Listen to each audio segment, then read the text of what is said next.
आज का विषय है योग ज्ञान मेडिटेशन में कल्याणकारी अवस्था। आप सभी अच्छी तरह से जानते हैं, समझते हैं और अनुभवी भी है कि योग के मार्ग में चलने वाले हों या ध्यान के मार्ग में चलने वाले लोग हों या मेडिटेशन के मार्ग पर चल रहे हों, सभी के मन में सर्व के प्रति कल्याण का भाव रहता है।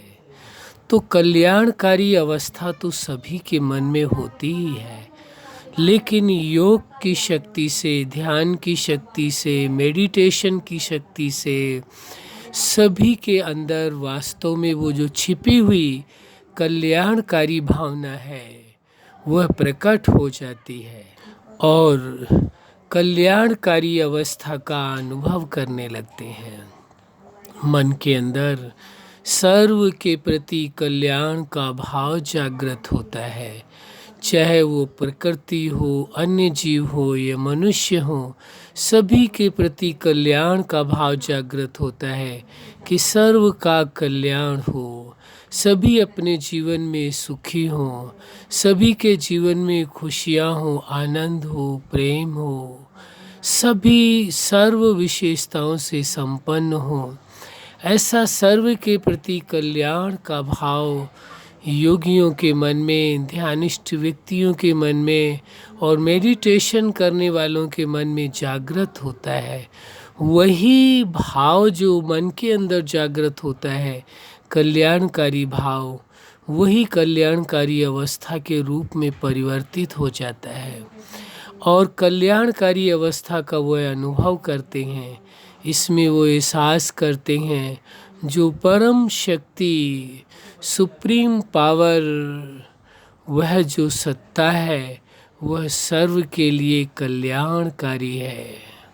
सभी उसे कल्याणकारी मानते हैं और जब उस कल्याणकारी सत्ता के साथ आप चेतना जुड़ जाते हैं, आपका मन का योग हो जाता है, ध्यान जुड़ जाता है, मेडिटेशन करते हैं उस सत्ता के साथ जो है ही कल्याणकारी, तो उससे जुड़ने के कारण कल्याण की वो सामर्थ्यता, कल्याण का वो भाव आपके अंदर स्वतः ही पैदा हो जाता है और आप सर्व के प्रति कल्याणकारी भाव में जीने लगते हैं। सर्व का कल्याण चाहते हैं, चाहे वो प्रकृति के पांचों तत्व हों, चाहे वो सृष्टि में रहने वाले समस्त जीव प्राणी हो या मनुष्य प्राणी है, सभी के प्रति उसके मन में जो योगी होगा, ध्यानी होगा, तपस्वी होगा, मेडिटेशन करने वाला होगा, उसके मन में सर्व के प्रति कल्याण का भाव जागृत होता है। तो ये कल्याण का भाव जागृत होना इस बात के लिए सबूत होता है कि वास्तव में जो सुप्रीम सत्ता सर्व के लिए कल्याणकारी है और वही भाव मनुष्य के अंदर भी जागृत हो रहा है, इसका मतलब है कि वह गुणों में समान होते जा रहे हैं। जो सुप्रीम सत्ता का गुण है कल्याणकारी, वही गुण सभी मनुष्यों के अंदर दिखाई देने लगता है जो ध्यान, योग या मेडिटेशन करते हैं। यही इसका सर्वोत्तम प्रभाव है जो सबके प्रति भले का भाव होता है, केवल स्वयं के प्रति ही नहीं कि स्वयं का ही कल्याण हो, बल्कि सर्व के प्रति कल्याण का भाव जागृत होता है।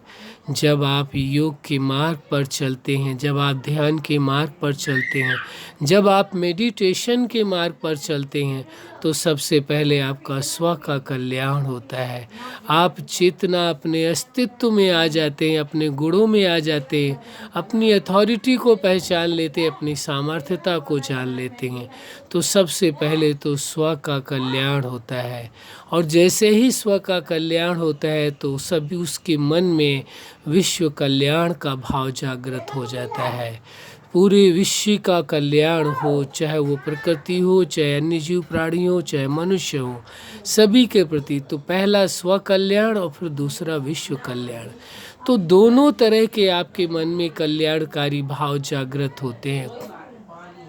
इसीलिए ये कहा गया है कल्याणकारी अवस्था। जैसे ही आप योग करते हैं तो आपके मन की अवस्था बदलती है, ध्यान करते हैं तो अवस्था बदलती है, मेडिटेशन करते हैं तो आपके मन की अवस्था बदलती है। जो साधारण थी वो स्व कल्याण की हो जाती है, और जो विश्व के प्रति साधारण थी वह बदल करके विश्व कल्याण की हो जाती है।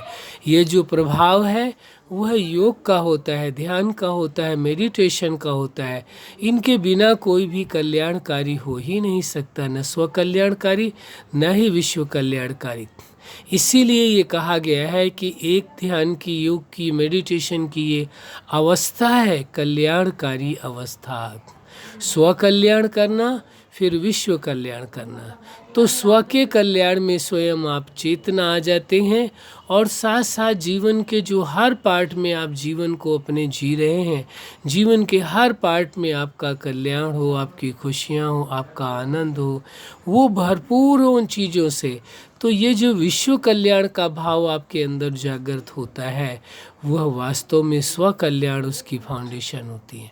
जब आपका स्व कल्याण हो चुका होता है तभी आप विश्व कल्याण के बारे में सोचते हैं, तभी आप विश्व कल्याण का ठेका लेते हैं या जिम्मेवारी अपनी संभालते हैं।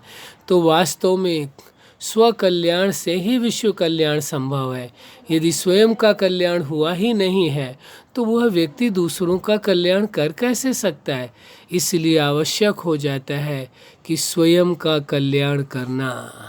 और स्वयं का कल्याण कब होता है?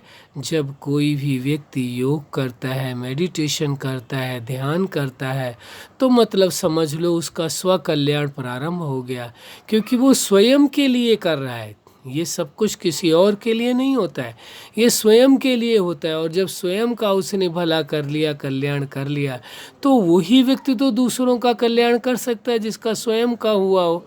स्वयं का यदि उसका कल्याण नहीं है तो दूसरों का कल्याण करने के लिए कैसे निकल पड़ेगा, और कैसे पाएगा। वो तो केवल एक दिखावा मात्र होगा कि दुनिया समझे कि हाँ दुनिया का ये भला चाहते हैं, लेकिन अपना तो भला हुआ नहीं तो दूसरों का भला हो कैसे सकता है। इसलिए स्व कल्याण से विश्व कल्याण संभव है। तो स्व कल्याणकारी पहले आपको बनना होता है।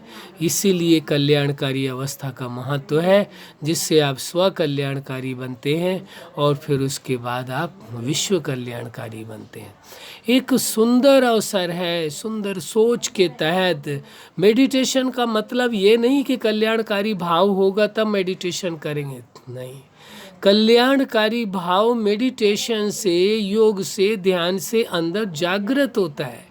जो सुषुप्त अवस्था में आपके अंदर शक्तियां हैं, दिव्य गुण है, विशेषताएं हैं, सामर्थ्यता है, अधिकार हैं, वो सारी चीज़ें एक मर्ज रूप में सभी के अंदर मौजूद होते हैं। जैसे आप ध्यान करते हैं, योग करते हैं, मेडिटेशन करते हैं, तो ऐसा करने से ही अंदर निहित जो वो विशेषताएं होती हैं वो प्रकट हो जाती हैं, वो कार्य करना प्रारंभ कर देती हैं। तो स्व कल्याण की भावना आपके अंदर जैसे ही मेडिटेशन, ध्यान या योग करते हैं वैसे ही आपके अंदर जागृत होती है। इसीलिए योग के मार्ग में, ध्यान के मार्ग में, मेडिटेशन के मार्ग में एक योग की अवस्था ये मानी गई है कल्याणकारी अवस्था। यानी वो स्वयं के कल्याण को सोचेगा और विश्व कल्याण को सोचेगा। वो किसी का भी अकल्याण कर ही नहीं सकता है। जो वास्तव में ध्यान के मार्ग पर है, योग के मार्ग पर है, मेडिटेशन के मार्ग पर है, वो किसी का कल्याण कर नहीं सकता है। वो तो सर्व के प्रति कल्याण का ही भाव आएगा, कल्याण ही चाहेगा। लेकिन सिद्धांत स्पष्ट है, स्व कल्याण से ही विश्व कल्याण संभव है। तो स्व कल्याणकारी हो करके रहना है, ये स्वीकार करके चलना होगा कि वास्तव में आप योग, ध्यान और मेडिटेशन के मार्ग पर चल रहे हैं। उस सुप्रीम सत्ता से, सुपर पावर से कनेक्ट है, जो पूरे ब्रह्मांड का कल्याणकारी है। उससे कनेक्ट होने के कारण, जुड़ने के कारण आप भी स्व कल्याणकारी और विश्व कल्याणकारी बन जाते हैं। ये उसकी पावर्स का कमाल है, ये अनुभव कर सकते हैं आप। उस सुप्रीम सत्ता से दिव्य प्रकाश और शक्तियों की तरंगे, कल्याणकारी भाव उतर उतर करके वो तरंगे आपके ऊपर आ रही हैं, आपके ऊपर पड़ रही हैं और आप कल्याणकारी बन गए हैं, स्व कल्याणकारी और विश्व कल्याणकारी बन गए। लेकिन शुरुआत कहाँ से हुई है? स्वयं से हुई है। अनंत दिव्य प्रकाश और शक्तियाँ आपके ऊपर उतर उतर करके आ रही, ये स्वीकार कर लें। अच्छा, आप अपने जीवन में सफलता के शिखर तक पहुँचें, जो आज का विषय है। योग, ध्यान और मेडिटेशन में कल्याणकारी अवस्था का अनुभव करें, स्व कल्याण करें और विश्व कल्याण करें। यही हमारी हार्दिक शुभकामना है। सदा खुश रहें, मुस्कुराते रहें। धन्यवाद।